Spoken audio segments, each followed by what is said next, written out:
శ్రీ గణేశాయ నమః. శ్రీ సరస్వత్యై నమః. శ్రీ గురుభ్యో నమః. పూర్ణావతారమైనటువంటి కృష్ణావతారంలో జరిగినటువంటి సంఘటనలని ఈ దశకముల ద్వారా మనం ఇప్పుడు తెలుసుకుందాం. శ్రీ హరయే నమః. 37వ దశకము. సప్తత్రింశతితమం దశకం.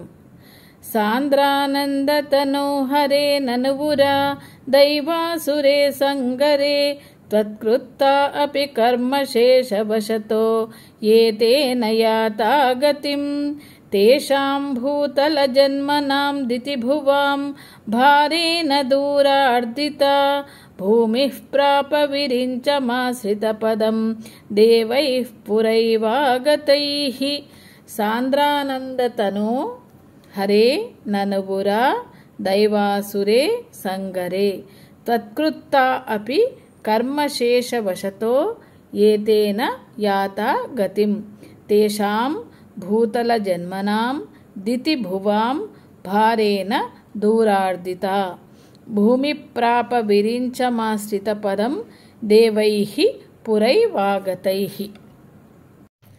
సాంద్రానందతనో హరే నునుపురా దైవాసురే సంగరే త్వత్కృత్తా అపి కర్మశేషవశతో ఏతేన యాతా గతిం తేషాం భూతల జన్మనాం దితిభువాం భారేణ దూరార్దితా భూమిః ప్రాప విరించమాశ్రితపదం దేవైః పురైవాగతైః. ఓ పరమానంద స్వరూపమైనటువంటి స్వామి హరి, పూర్వం జరిగినటువంటి దేవదానవ యుద్ధంలో ఈ పరమాత్మని చేతిలో చనిపోయి కూడా కర్మశేషం ఎవరికైతే మిగిలి ఉంటుందో వాళ్ళు ముక్తి పొందినటువంటి వాళ్ళందరూ కూడా రాక్షసులు భూతలంలో కంసాదుల రూపంలో జన్మనిచ్చారు.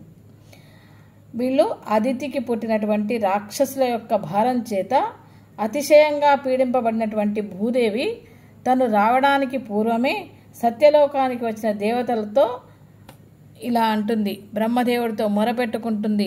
రాక్షసుల చేత చాలా బాధలు తిన్నటువంటి ఆ భూదేవి బ్రహ్మదేవుని దగ్గరికి వెళ్ళి తన మొరలన్నీ చెప్పుకుంటుంది, తన బాధలన్నీ చెప్పుకుంటుంది.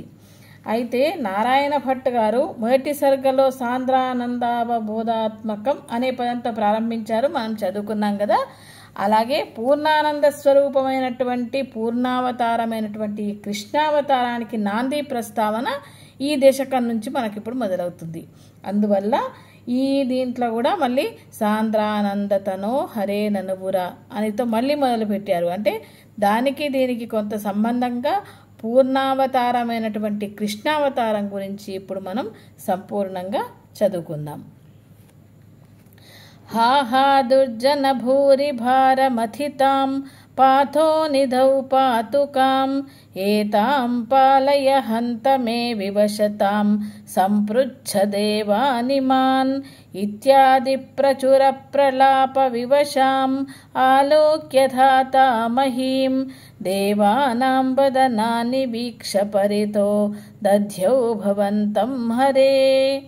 హా దుర్జన భూరి భారమథితాం పాథోనిధౌ పాతుకాం ఏతాం పాలయ హంత మే వివశతాం సంపృచ్ఛ దేవానిమాన్ ఇత్యాది ప్రచుర ప్రలాప వివశాం ఆలోక్య ధాతా మహీం దేవానాం వదనాని వీక్ష పరితః దధ్యౌ భవంతం హరే.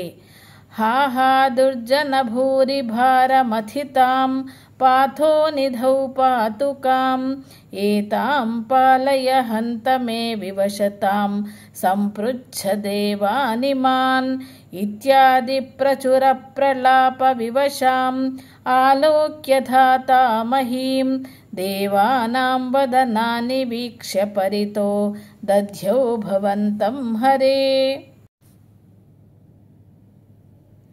ఓ గురువాయూర్దేవా, పాపాత్ములైనటువంటి దానవులంతా పాపముల చేత అధికమైనటువంటి భారం చేత నా మీద దాడి చేస్తున్నారు భూమి మీద. అలా భూమి దేవతలందరినీ వేడుకుంటుంది. నేను ఈ పాపాత్మల చేత చాలా బాధింపబడి సముద్రంలో కుంగిపోతూ ఉన్న నా దురవస్థను చూసి ఇంకా నన్ను రక్షించండి అని భూదేవత ఆ దేవతలందరినీ కూడా అడుగుతుంది. అలా దేవతలను అడుగుతున్నప్పుడు బ్రహ్మదేవుడు వెంటనే చుట్టుపక్కల ఉన్న దేవతలందరినీ చూస్తాడు. దేవానాం వదనాని వీక్ష. ఆ దేవతల అందరి ముఖాలు కూడా చూసినటువంటి బ్రహ్మ ఏం చేస్తాడంటే చుట్టుపక్కల ఉన్న ఆ దేవతలందరినీ చూసి వెంటనే ఆ విష్ణుమూర్తిని ధ్యానిస్తాడు. ఏమని ధ్యానిస్తాడంటే ఊచే చాంబుజభూరమో నయసురాః సత్యం ధరిత్ర్యా వచః నన్వస్యా భవతాంచ రక్షణ విధౌ దక్షో హి లక్ష్మీపతిః సర్వే శర్వపురస్సరా వయమితో గత్వా పయో వారిధిం నత్వా తం స్తుమహే జవాదితి యయుః సాకం తవాకేతనం. ఊచే చ అంబుజభూరమూనయ సురాః సత్యం ధరిత్ర్యా వచః నన్వస్యా భవతాం చ రక్షణ విధౌ దక్షో హి లక్ష్మీపతిః సర్వే శర్వ పురస్సరా వయమితో గత్వా పయో వారిధిం నత్వా తం స్తుమహే జవాదితి యయుః సాకం తవ కేతనం. ఊచే చాంబుజభూరమో నయసురాః సత్యం ధరిత్ర్యా వచః నన్వస్యా భవతాంచ రక్షణ విధౌ దక్షో హి లక్ష్మీపతిః సర్వే శర్వపురస్సరా వయమితో గత్వా పయో వారిధిం నత్వా తం స్తుమహే జవాదితి యయుః సాకం తవాకేతనం. మనం ముందే చదువుకున్నాం, బ్రహ్మదేవుడు విష్ణుమూర్తి నాభి నుంచి వచ్చినటువంటి కమలంలో పుట్టాడని. అలా పద్మము నుండి పుట్టినటువంటి బ్రహ్మదేవుడు ఏం చేస్తాడంటే దేవతలు ఇలా చెప్తాడు, ఓ దేవతలారా, భూమి చెప్పిన మాటలన్నీ కూడా సత్యం. భూమి మిమ్మల్ని రక్షించడందు లక్ష్మీపతి యొక్క విష్ణుదేవుడే దక్షుడవుతాడు. విష్ణుమూర్తి తప్ప భూమిని రక్షించడంలో ఎవ్వరు కూడా కష్టమవుతుంది. మనందరం శివునిని ముందు పెట్టుకొని అక్కడి నుంచి పాలకడలో ఉన్నటువంటి విష్ణుమూర్తి దగ్గరికి వెళ్దాం. వెళ్ళేసి అక్కడ విష్ణుమూర్తిని స్తుతిస్తే ఈ భూమి యొక్క భారం ఎలా తగ్గుతుందో అని చెప్పేసి ఆ విష్ణుమూర్తి మనకు చెప్తాడని బ్రహ్మదేవుడు వీళ్ళందరినీ కూడా దేవతలందరినీ కూడా తీసుకొని పాలకడిలో ఉన్నటువంటి పాల సముద్రంలో ఉన్నటువంటి విష్ణుమూర్తి దగ్గరికి అంతా కూడా వెళ్తారు. తే ముగ్ధానిలశాలి దుగ్ధ జలధే స్థిరం గతాః సంగతాః యావత్పత్పద చింతనైక మనసస్తావత్ సపాథో జభూః తద్వాచం హృదయే నిశమ్య సకలాన్ ఆనందయన్నోచివాన్ ఆఖ్యాతః పరమాత్మనా స్వయమహం వాక్యం తదాకర్ణ్యతాం. తే ముగ్ధానిలశాలి దుగ్ధజలధేః తీరం గతాః సంగతాః యావత్ త్వత్ పద చింతనైక మనసః తావత్ స పాథోజభూః త్వద్వాచం హృదయే నిశమ్య సకలానానందయన్నోచివాన్ ఆఖ్యాతః పరమాత్మనా స్వయమహం వాక్యం తదా కర్ణ్యతాం. తే ముగ్ధానిలశాలి దుగ్ధజలధే స్థిరం గతాః సంగతాః యావత్పద చింతనైక మనసస్తావత్ సపాథో జభూః త్వద్వాచం హృదయే నిశమ్య సకలానానందయన్నోచివాన్ ఆఖ్యాతః పరమాత్మనా స్వయమహం వాక్యం తదా కర్ణ్యతాం. అలా దేవతలు, బ్రహ్మ, మహేశ్వరుడు అందరూ కూడా ఆ చల్లని పిల్లగాళ్ళు వీస్తూ ఉంటాయి ఆ పాలకడల్లో, ఆ పాల సముద్రం దగ్గరికి. అక్కడికి అందరూ కూడా వెళ్ళేసి నిరంతరంగా ధ్యానం చేస్తున్నారు హరినే, ఆ విష్ణుమూర్తినే మనస్సులో ఒకటే చిత్తంతో అందరు కూడా ధ్యానం చేస్తున్నారు. ఆ సమయంలో బ్రహ్మదేవునికి ఒక చెవిలో ఒక మాటలు ఇలా వినిపిస్తాయి. ఏమంటే హృదయాకాశంలో అలా పరమాత్ముడు చెప్పినట్టుగా మాటలు వినిపిస్తాయి.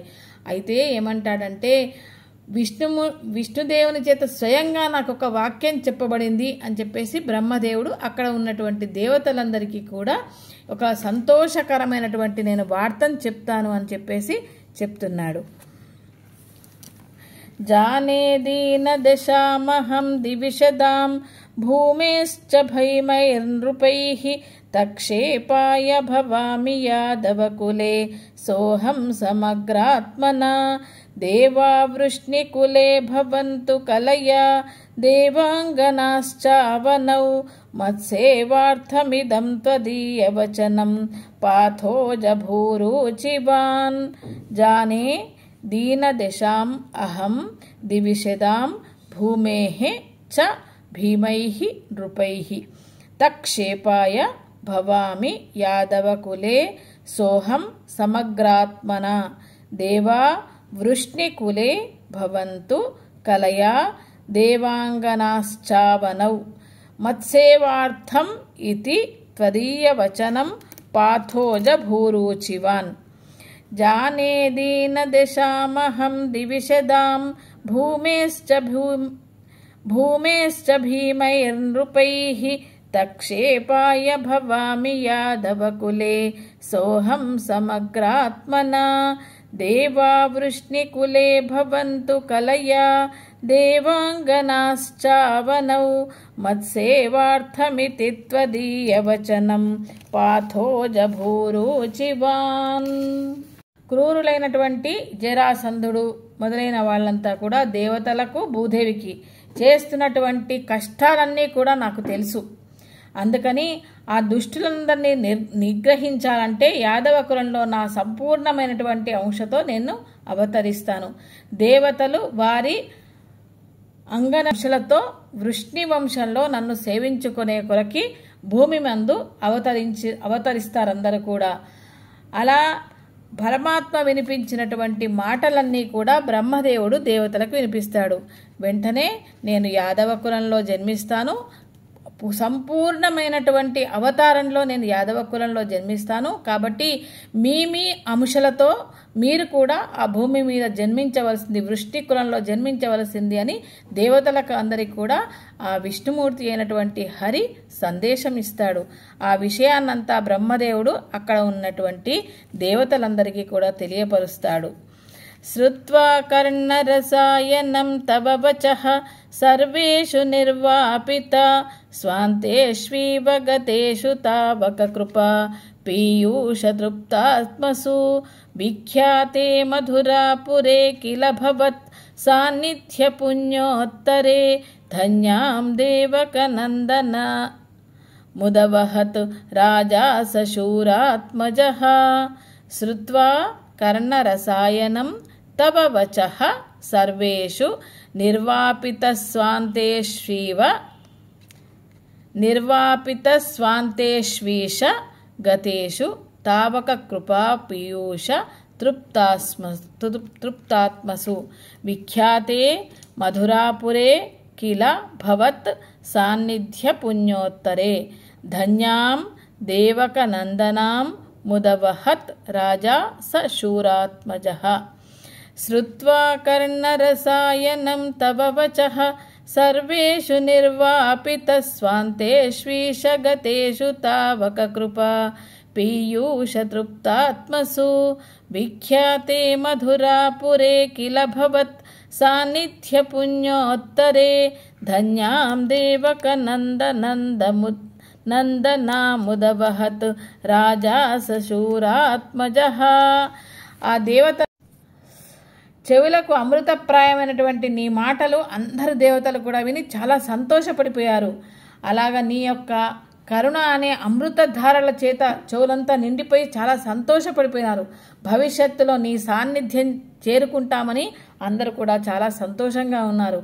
అయితే అప్పుడే ఈ నీ పుణ్యం చేత అయినటువంటి పుణ్య ప్రదేశంగా పేరు పొందినటువంటి మధురానగర్లో శూరసేనుడు రాజుగా ఉన్నాడు. అదే సమయంలో ఆ శూరసేనునికి వసుదేవుడు అనే పుత్రుడు ఉంటాడు. ఆయన దేవకిని అప్పుడే పెళ్లి చేసుకున్నాడు.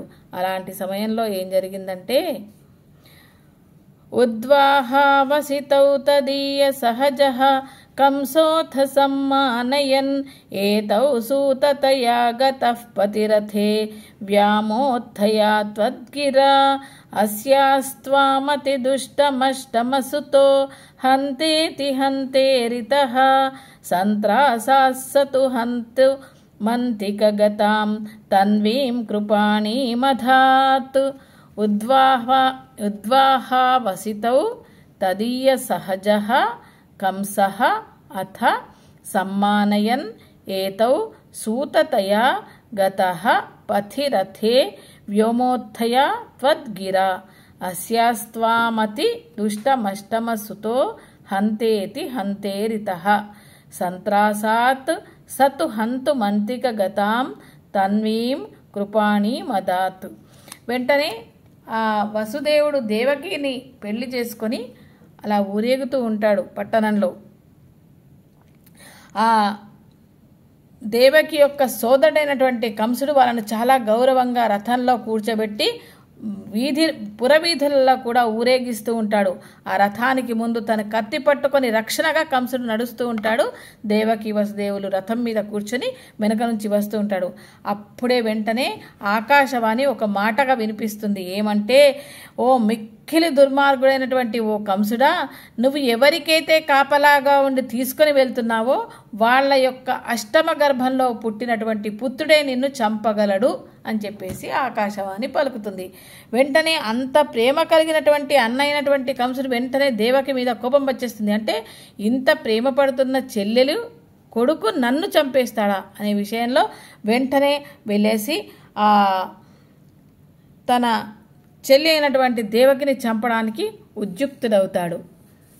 గృహ్ణానశ్చికురేషు తాం ఖలమతిః శౌరేశ్చిరం సాంత్వనైః నోముంచన్ పునరాత్మజార్పణగిరా ప్రీతోథయాతో గృహాన్. ఆద్యం త్వత్సహజం తథార్పితమపి స్నేహేన నాహన్నసౌ దుష్టానామపి దేవపుష్టకరుణా దృష్టా హి ధీరే కదా. గృహ్ణానః చికురేషు తాం ఖలమతిః. అంటే ఖలమతిః అంటే తన బుద్ధి వక్రించింది. ఎందుకంటే తనను చంపేవాడు పుడతాడు అంటే చనిపోవడం ఎవరికి ఇష్టం ఉంటుంది. అలాంటి కంసుడు శౌరేశ్చిరం సాంత్వనైః నోముంచన్ పునరాత్మజార్పణగిరా ప్రీతోథ యాతో గృహాన్. ఆద్యం త్వత్ సహజం తథార్పితమపి స్నేహేన నాహన్ అసౌ దుష్టానాం అపి దేవపుష్టకరుణా దృష్టా హి ధీరే కదా. గృహ్ణానశ్చికురేషు తాం ఖలమతిః శౌరేశ్చిరం సాంత్వనైః నోముంచన్ పునరాత్మజార్పణగిరా ప్రీతోథయాతో గృహాన్. ఆద్యం త్వత్సహజం తథార్పితమపి స్నేహేన నాహన్నసౌ దుష్టానామపి దేవపుష్టకరుణా దృష్టా హి ధీరే కదా. అలా మహా దుర్మార్గుడైనటువంటి కంసుడు ఏం చేస్తా అంటే వెంటనే ఆ రథంలో కూర్చున్నటువంటి ఆ దేవకి యొక్క తలలు గృహ్ణానం చికురేషు అంటే తన వెంట్రుకలు గృహ్ణానం పట్టుకొని ఖలమతి తన మతి పోయింది. వెంటనే పోయినటువంటి వాడు ఆ దేవకి యొక్క కురులను పట్టుకొని కిందికి లాగేస్తాడు. వెంటనే జుట్టు పట్టుకొని చంపడానికి ఉద్యుక్తుడైతాడు. కత్తి పట్టుకొని ఉన్నాడు కదా. వెంటనే అప్పుడు చంపడానికి ఉద్యుక్తుడైన సమయంలో వాసుదేవుడు వెంటనే దిగేస్తాడు. వసుదేవుడు వేసి అప్పుడే తనని విడిచిపెట్టడానికి ఎంతో బతిమిలాడతాడు. అయినా కూడా మూర్ఖుడైనటువంటి కంసుడు విడిచిపెట్టాడు. అప్పుడు చెప్తాడు వసుదేవుడు, మరి నాకు ఇప్పుడే పిల్లలు పుట్టలేదు కదా, నాకు పుట్టినటువంటి 8వ సంతానంతో కదా నీకు మృత్యు ఉన్నది, అందుకని నాకు పుట్టినటువంటి పిల్లలందరినీ కూడా నీకు అర్పిస్తాను, అప్పుడు నువ్వు ఏం చేసుకుంటావో చేసుకో అంటే వెంటనే విడిచిపెడతాడు. ఆ దేవకిని విడిచిపెట్టి వాళ్ళని తీసుకువెళ్ళి కారాగారంలో పెడతాడు. కారాగారంలో పెట్టి వెంటనే ఆ దేవకి వసుదేవులకు ఒక పుత్రుడు జన్మిస్తాడు. పుట్టిన వెంటనే ఆ వసుదేవుడు పాపం పొత్తిళ్లలో ఉన్న బిడ్డని తీసుకువచ్చేసి కంసుడికి ఇస్తాడు. కానీ కంసుడు ఏమనుకుంటాడు, నాకు 8వ గర్భంతో కదా నాకు మరణం ఉన్నది, అందువల్ల ఆ బిడ్డని చంపకుండా అలాగే వదిలేస్తాడు. అంటే ఒక్కొక్కప్పుడు దుష్టబుద్ధి ఉన్న వాళ్ళకు కూడా ఒకసారి కరుణ కలుగుతుంది అని ఇక్కడ విషయం. తావత్వన్మనసైవ నారదమునిః ప్రోచే స భోజేశ్వరం యూయం నన్వసురాస్సురాశ్చ యదవో జానాసి కిం న ప్రభో మాయావీ స హరిర్భవద్వధకృతే భావీసుర ప్రార్థనాత్ ఇత్యాకర్ణయదూనదూధునదసౌ శౌరేశ్చ సూనూనహన్. తావత్ త్వన్మనసైవ నారదమునిః ప్రోచే స భోజేశ్వరం యూయం నన్వసురాః సురాశ్చ యదవో జానాసి కిం న ప్రభో మాయావీ స హరిర్ భవద్వధకృతే భావీ సురప్రార్థనాత్ ఇత్యాకర్ణ యదూనదూధునదసౌ శౌరేశ్చ సూనూనహన్. తావత్వన్మనసైవ నారదమునిః ప్రోచే స భోజేశ్వరం యూయం నన్వసురాస్సురాశ్చ యదవో జానాసి కిం న ప్రభో మాయావీ స హరిర్భవద్వధకృతే భావీసుర ప్రార్థనాత్ ఇత్యాకర్ణయదూనదూధునదసౌ శౌరేశ్చ సూనూనహన్. ఇత్యాకర్ణయదూనదూధునదసౌ శౌరేశ్చ సూనూనహన్. ఇత్యాకర్ణయదూనదూధునదసౌ శౌరేశ్చ సూనూనహన్.